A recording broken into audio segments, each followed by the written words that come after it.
दोस्तों, once again I welcome you to Counsel Friend, your counsel, your friend। दोस्तों, एक बहुत ही अजीब सा निर्णय अभी आ चुका है। फाइनल निर्णय नहीं आया, मगर सोर्सेस कहते हैं ये निर्णय ऑलमोस्ट फाइनल है। मैं आज ही न्यूज़पेपर चेक कर रहा था जिसमें मेरी आंखें एक हेडलाइन के ऊपर टिकी। वो हेडलाइन थी, requirement of 75% marks to be relax for top 20 percentile students of each board for admissions in IITs and NITs sources। अब ये जो हेडलाइन थी इसने मेरे को चौंका दिया। क्यों चौंका दिया? इसने मेरे को चौंका दिया इसलिए क्योंकि आपको लग रहा होगा कि स्टूडेंट्स के फेवर में फैसला आया है, मगर एक्चुअली ये स्टूडेंट्स को और परेशान करने वाला फैसला है। अब चूंकि इससे परेशानियां बढ़ेंगी और वो परेशानियां आपके जो तैयारी हो रही है उसके भविष्य के लिए बहुत ज्यादा नुकसानदायक हो सकती हैं, इसीलिए मैं आपको यहां पे एक छोटा सा ये वीडियो बना के इस पूरे प्रोसेस को समझाने की कोशिश करना चाहता हूं।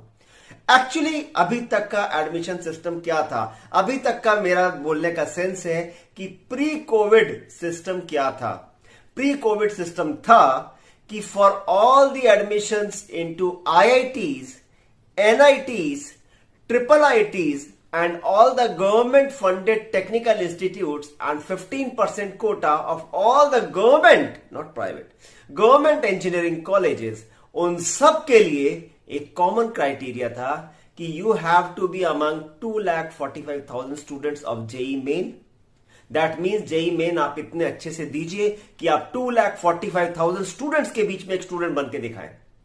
और साथ ही साथ एक और क्राइटेरिया था कि आपको आपके बोर्ड के अंदर टॉप 20 परसेंटाइल में होना है। फिर उसके नीचे और एक और लगा था, और का मतलब चॉइस, या तो टॉप 20 परसेंटाइल, नहीं तो minimum 75% in class 12th, which ever is less. इसको समझते हैं, विच एवर इज लेस का मतलब क्या होता है? इसका मतलब होता है कि आप अलग अलग बोर्ड्स की गूगल करके देखते 2000 प्री कोविड टाइम में कि टॉप 20 परसेंटाइल कट ऑफ किसका कितना गया।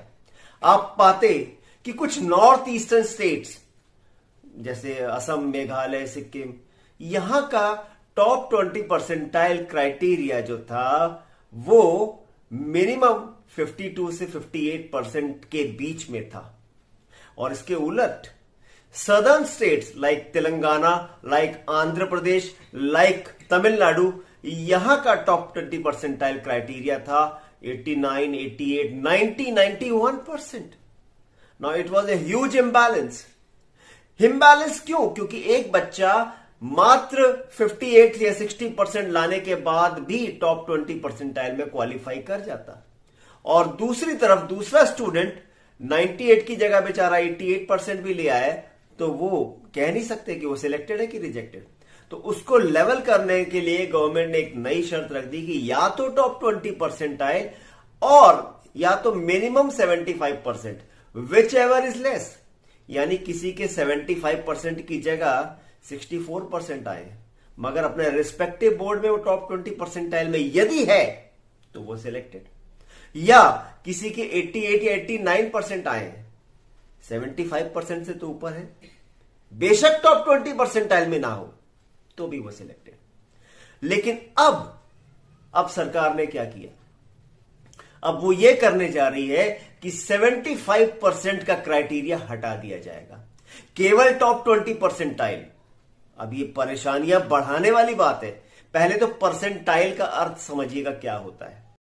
परसेंटाइल का अर्थ है कि टॉप 20 रैंक, आपकी 100 में से रैंक कितनी। परसेंटाइल का फॉर्मूला है number of students after you in a merit list upon total number of students that are totally taking part in that examination into 100। जो आंसर आएगा वो आपकी परसेंटाइल है। मान लीजिए आपको बोला गया कि आप अपने बोर्ड में टॉप 50,000 स्टूडेंट्स में हैं, या हम सीबीएसई का एग्जांपल लें। मान लीजिए सीबीएसई में वर्ष किसी एक पर्टिकुलर वर्ष में 10 लाख बच्चे बैठे। उन 10 लाख बच्चों में आप 50,000वें नंबर पे हैं।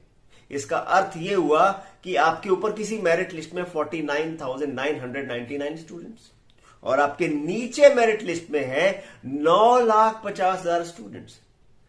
तो 9,50,000 स्टूडेंट जो आपके नीचे हैं अपॉन 10 लाख, जो कि टोटल शामिल होने वाले स्टूडेंट्स की संख्या है, इनटू 100, जो आंसर आएगा दैट इज 95, वो आपकी परसेंटाइल है।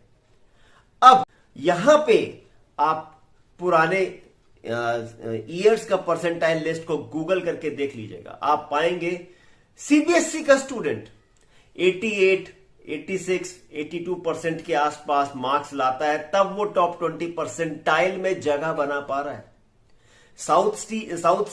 जो सदर्न स्टेट्स है उसमें ये क्राइटेरिया और ऊपर है, 88%, 89%, 91%। महाराष्ट्र बोर्ड में, जैसे मैं आपको बताऊं, किसी समय 2016-17 के आसपास में ये आंकड़ा लगभग 68 या 70% होता था, और अब शायद थोड़ा बढ़ गया हो, क्योंकि पिछले करीब 2 या 3 साल से कोविड के चलते ये शर्त को रिलैक्स कर दिया गया था। मगर अब ये शर्त जो है एक बहुत ही उलटफेर वाले तरीके से वापस आ रही है, यानी परसेंटेज तो आपके चेंज होने वाले हैं और परसेंटाइल को स्टैंडर्ड माना जाएगा। इसका अर्थ ये हुआ कि आप अपने बोर्ड में टॉप 20 परसेंटाइल के लिए जगह नहीं बना पाए, यानी आप जो टॉप क्रीम के 20% बच्चों में नहीं आ पाए, तो आपका आईआईटी का सपना खत्म हो सकता है। अब दूसरी बात यह समझने वाली है कि किसी एक पर्टिकुलर बोर्ड में जो कि बहुत ही लिबरल नंबर दे रहा है, उसमें आप टॉप 20 परसेंटाइल में बहुत आराम से आ जाएंगे। लेकिन यदि चेकिंग मुश्किल है तो आपकी टॉप 20 परसेंटाइल में आना आपके लिए टेढ़ी खीर साबित होगा, तो आप परेशानियों में घिर सकते हैं। तो इसीलिए आप खुद आवाज उठाएं, जितने भी कॉमन प्लेटफॉर्म्स हैं उनसे आप एनटीए को मेल करें। एनटीए को मेल करना चाहिए तो आप एनटीए को मेल करें, साथ ही साथ आप सीएसए भी जो है, सीट एलोकेशन अथॉरिटी जो है, सीट एलोकेशन बॉडी जो है, सेंट्रल सीट एलोकेशन बॉडी, उनको मेल करें। जोसा को मेल करें, क्योंकि ये क्राइटेरिया सरासर बच्चों के साथ में, आप स्टूडेंट्स के साथ में नाइंसाफी है, और इसके खिलाफ आवाज उठाएं, क्योंकि इससे आपका भविष्य सीधे रूप से जुड़ा हुआ है।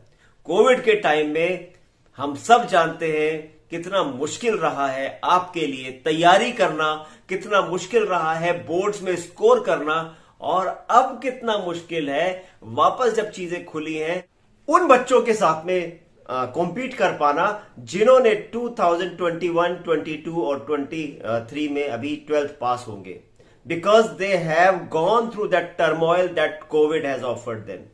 सो अब उनके साथ कम्पीट कर पाना बहुत मुश्किल हो पाएगा। उन बच्चों को, नए बच्चों को अंदर कम्पीट करना बहुत मुश्किल हो पाएगा। और ऐसे में ये शर्त लगा देना कि केवल cream of the cream top 20 percentile बच्चे ही इस जंग में शामिल हो पाएंगे, सारे बच्चों के साथ में ब्लैंकेट बैन की तरह एक नाइंसाफी है। तो इसीलिए आवाज उठाना बहुत जरूरी है। मैं भी आवाज उठा रहा हूं, कूडोस टू द एफर्ट्स, और बाकी लोग भी जो इसके खिलाफ आवाज उठा रहे हैं, all the eminent professors are with us, वो भी आवाज उठा रहे हैं। आप भी आवाज उठाएं, बिकॉज कहीं ना कहीं this particular decision, if it is implemented, it is going to affect you and your future as well.